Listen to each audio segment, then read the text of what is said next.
All right, so how did we go from there to here? What happened was agriculture, of course. And with agriculture, the conditions of life changed.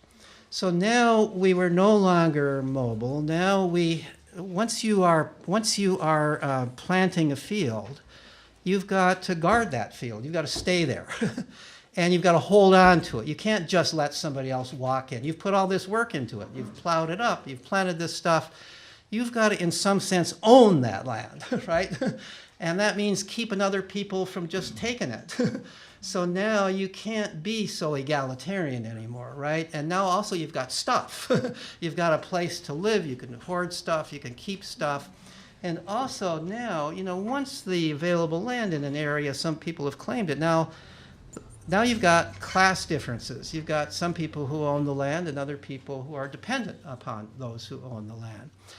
Ultimately, this led, if you think about human history, this led throughout Europe and Asia, led to feudalism. It led to the extreme where just all the land was owned, at least in principle, by relatively few people.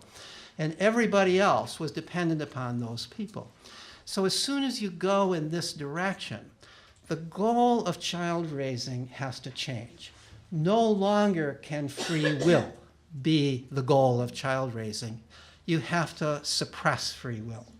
Because if you are raising children knowing that those children are going to be servants or slaves, which, if you think about it, servants, slaves, serfs, whatever you want to say, those children have got to learn to obey without questioning. They've got to suppress free will.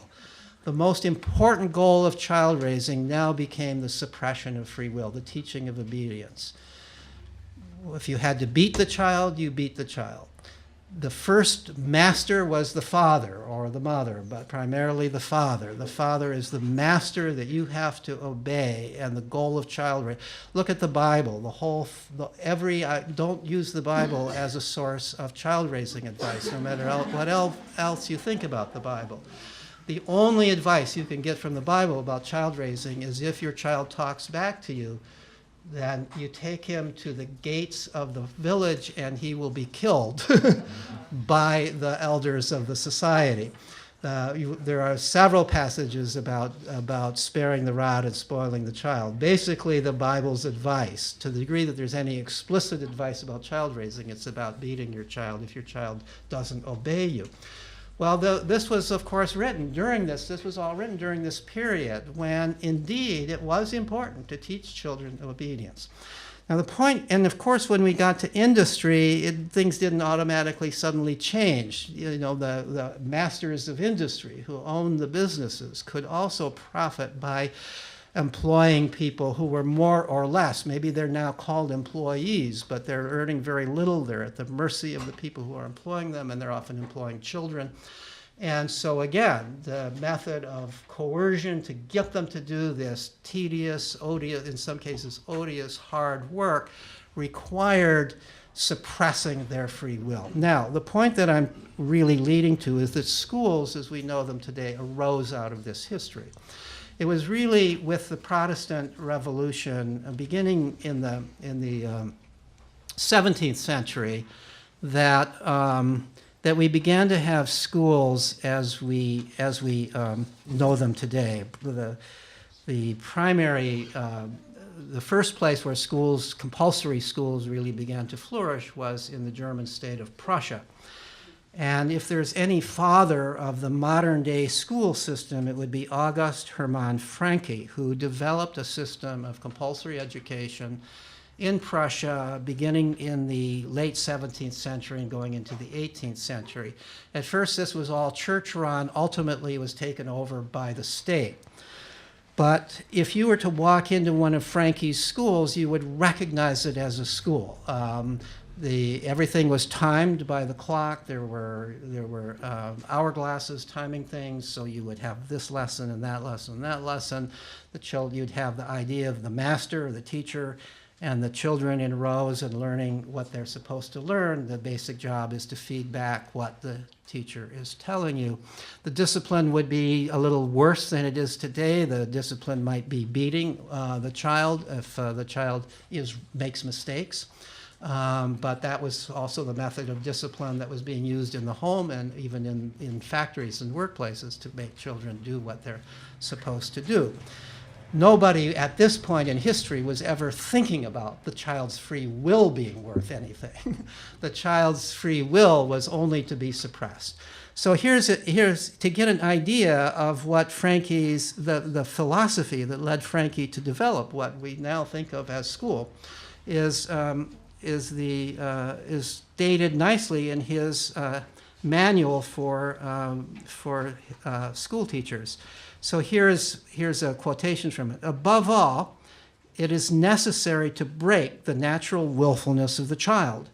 While the schoolmaster who seeks to make the child more learned is to be commended, he has not done enough. He has forgotten his most important task, namely that of making the will obedient. So it was completely straightforward. And if you read the writings of other early people, early developers of school, it was the same kind of statement.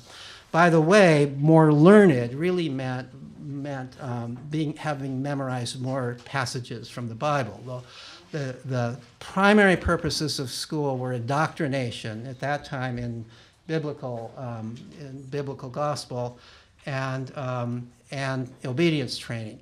Nobody ever conceived of school as a place for critical thinking. You know, you would certainly not be welcome to question the passages of the Bible. You were only supposed to learn them and learn what they meant from the teacher. And so nor would curiosity, nor would any of the things that we think of today as important goals of an education. Later on in that same manual, Frankie wrote, "Youth do not know how to regulate their lives and are naturally inclined toward idle and sinful behavior when left to their own devices. For this reason, it is the rule of this institution that a pupil never be allowed out of the presence of a supervisor. The supervisor's presence will stifle the pupil's inclination to sinful behavior and slowly weaken his willfulness." We don't talk that way today, but I think we still behave that way. And to some degree, we talk that way.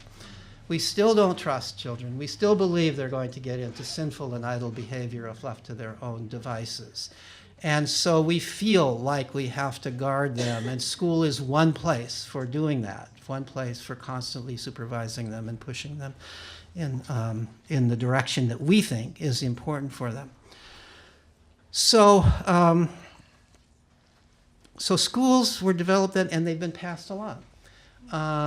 There's some changes occurring. At first, schools didn't take, the good thing you could say is at first schools didn't take a whole lot of children's time. The school year was much shorter than it is today, school day shorter. Over time, the school year has grown, the school day has grown, the amount of homework kids have to do has grown. So in that sense, one can say school has become more oppressive with time rather than less so. We don't beat children in school as much as we used to, but we certainly keep them occupied with school much more even than we used to. Children in the past maybe worked, but they also, at least some of them, the lucky ones, had some free time out of school. So in a way, we would like to think that school is a place for children to develop their curiosity, a love for learning, passions for what they want to pursue, creativity, critical thinking, all these wonderful things. But we're stuck because of history with a school system that was developed to suppress those things, deliberately to suppress those things, not to promote those things. And you really can't use that system that was developed for obedience, indoctrination, and obedience training to do these other things. No way can you expect to have 20 or 30 kids in a room all doing the same thing because they're curious. All, no way could you really deal with critical thinking if they all began to criticize the lessons you're teaching. You couldn't deal with it. We've got a system that was well designed for indoctrination and obedience training, and it's still good at that. Even if that's not what we are trying to do. I know a lot of teachers, and my sister is a teacher, my mother was a teacher. They don't go into teaching for indoctrination and obedience training, but they're stuck with a system that was designed for that purpose. Now, throughout the history of schooling, there have been people who've wanted to reform it, but the reform has always been tinkering. Let's try to add just a little bit of more freedom here. Let's give some choices and so on. Oh, but mind you, we're still going to test them.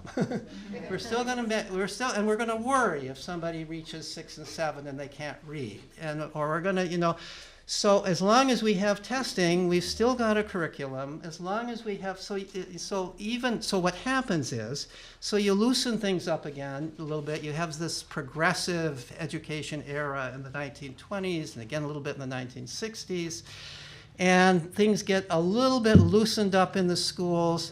But then somebody finds, but they're not doing so well on the tests. So now we've got to push it back the other way. So what would happen? So my claim is that the attempt to kind of modify Frankie's system of schooling is not going to work. You've got to just throw it out.